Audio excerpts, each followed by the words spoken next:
नमस्कार दोस्तों, मैं हूं डॉक्टर अनंत राठी, मनोचिकित्सक एवं नशा मुक्ति विशेषज्ञ बीकानेर से। दोस्तों, आज हम बात करेंगे एक मानसिक रोग के बारे में जिसमें लक्षण तो शारीरिक होते हैं और पर उसमें क्या है, जांचें जो है उसमें सारी नॉर्मल आती है, सामान्य जांचें आती है, उसमें कहीं कोई खराबी नहीं आती। और कारण फिर क्या पता चलता है कि रोग जो है वो मानसिक है।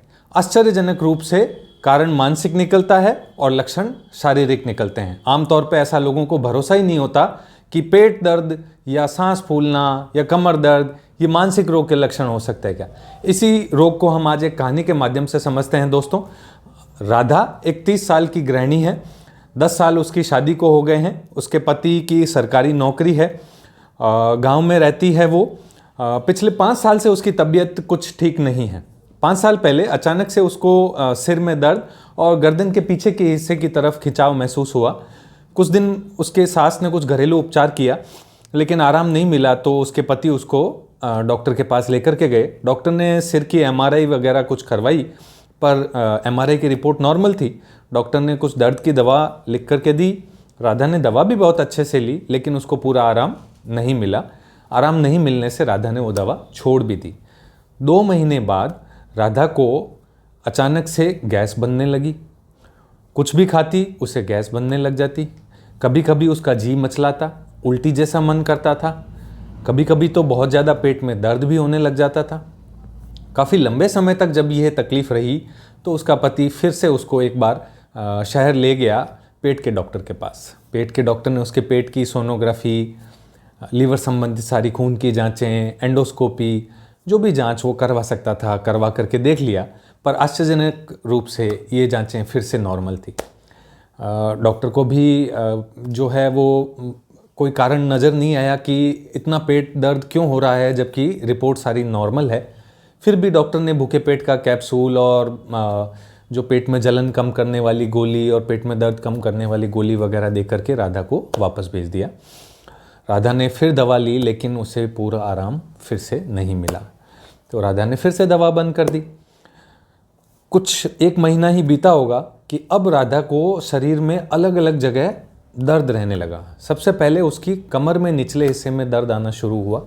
कुछ दिन कमर में दर्द रहा, फिर वह दर्द जा कर के उसके घुटने में आ गया। कुछ दिन घुटने में दर्द रहा, उससे चलने फिरने उठने बैठने में तकलीफ होने लगी। फिर उसके बाद उसका दर्द हुआ कंधों में आ गया। उसका हाथ उठना थोड़ा मुश्किल हो गया। फिर वह उसका दर्द जो है उसके सीने में आ गया। इस तरह उसका दर्द जो है वो शरीर में घूम रहा था। इस दर्द से वो परेशान हो गई। उसका पति जो है उसने सोचा शायद इसको कोई जॉइंट प्रॉब्लम या कोई गठिया रोग नहीं हो गया हो, तो वह उसको गठिया रोग विशेषज्ञ के पास भी लेकर के गया। गठिया से संबंधित जांचें भी करवाई गई लेकिन वही रिजल्ट, जांचों फिर से नॉर्मल, कुछ भी रोग पकड़ में नहीं आ रहा था। फिर से दर्द की दवाई दी गई लेकिन कोई स्थायी आराम नहीं मिल रहा था। राधा को खुद को अब जो है वो बहुत परेशानी होने लग गई। उसे शर्म आने लग गई कि कभी मेरा ये हो रहा है, कभी मेरे ये दुख रहा है, आज मेरी ये तकलीफ़ है। बार बार वो अपने पति और ससुराल वालों को ये चीज़ें कैसे बताए। बार बार उसके जो ससुराल का पैसा भी लग रहा था, बार बार जांचें भी हो रही थी और कहीं रोग पकड़ में भी नहीं आ रहा था। हज़ारों रुपए उसकी जांचों में लग गए, हज़ारों रुपए गांव से शहर जाने में गाड़ियों के किराए में लग गए, हज़ारों रुपए दवाइयों में लग गए और फिर भी कोई ना तो रोग पकड़ में आया और ना ही आराम मिला। तो अब राधा ने क्या है कि जो है जो सामाजिक जो भी फंक्शंस होते हैं उनमें भी जाना बंद सा कर दिया। घर में भी वो चिड़चिड़ी सी रहने लग गई, कम ही बोलती थी, कम ही खाती थी, गुस्सा भी आ जाता था। इस तरह से वो परेशान रहने लग गई थी अपनी बीमारी को लेकर के। और धीरे धीरे स्वाभाविक तौर पे उसका पति भी इन बात से परेशान हो गया था। तो उसके पति ने अपने दोस्त से अपने पत्नी के बारे में, इस तरह उसके रोग के बारे में एक बार चर्चा की। उसके दोस्त ने कहीं इस प्रकार के रोग के बारे में एक बार किसी अखबार में एक आर्टिकल पढ़ रखा था जिसमें उसने पढ़ रखा था कि अगर शरीर में कई अलग अलग तरह के लक्षण आते हैं जो अलग अलग जगह आते हैं और तो फिर वह रोग जो है वो मानसिक होने की संभावनाएं होती हैं। तो उसने सलाह दे दी कि एक काम कीजिए कि आप अपनी पत्नी को एक बार शहर ले जा करके किसी मनोचिकित्सक को दिखा दीजिए।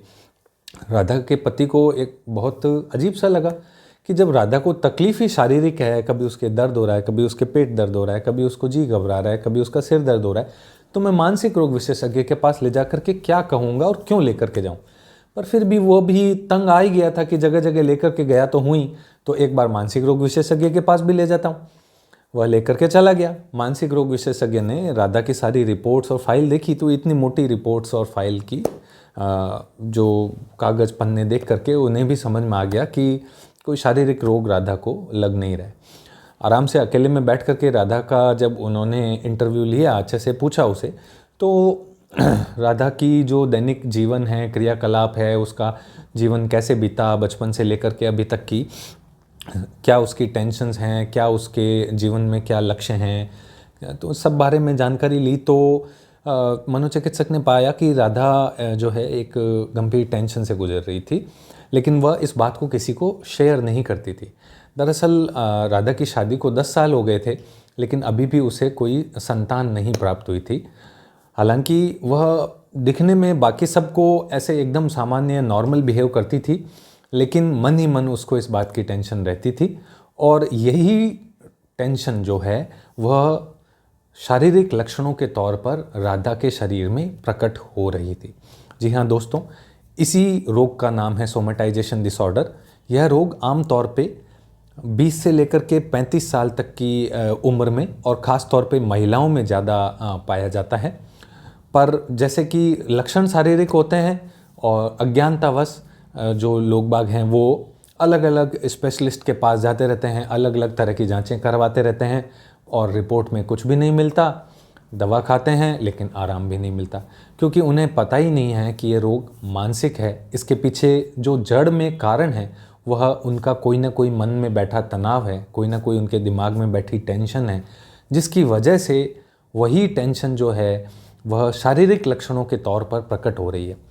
जी हाँ दोस्तों, अगर हमें भी हमारे आसपास कोई ऐसा व्यक्ति या कोई ऐसी लेडी हमें नज़र आए जिसके भी सारी जांचें सामान्य हो पर उनको तकलीफ़ रह रही हो, तो हमें भी एक बार ये सोचना चाहिए और उन्हें सलाह देनी चाहिए कि आप एक बार किसी मनोचिकित्सक से मिलिए। हो सकता है कि इनके इस शारीरिक लक्षणों का कारण भी कोई मानसिक रोग तो नहीं। आपकी ये मदद उन्हें उनके दर्द से, उनकी तकलीफ़ से मुक्ति दिलवाने में उनकी मदद करेगी। धन्यवाद। जय हिंद, जय भारत।